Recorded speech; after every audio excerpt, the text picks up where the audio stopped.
बिस्मिल्लाहिर्रहमानिर्रहीम। साढ़े देखने वाले तमाम दोस्तों को अस्सलाम वालेकुम जी। जनाब सुबह का टाइम है, ज़रा वाक ते आए हैं।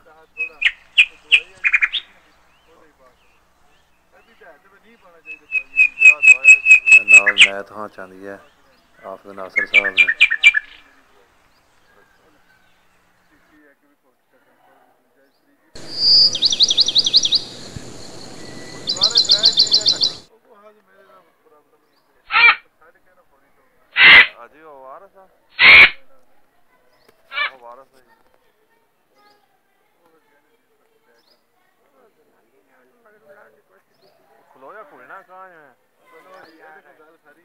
लो जी करो गल जी करनी जी। गल पे करते हैं, मनदा नहीं पिया।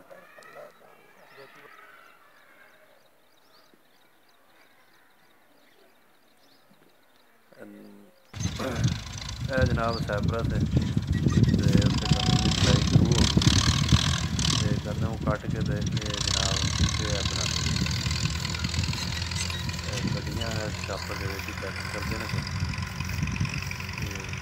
देख लो जी वजूद इन्हों का सिस्टम पड़ोले ने वड्डी तो मगर पैकिंग होती है।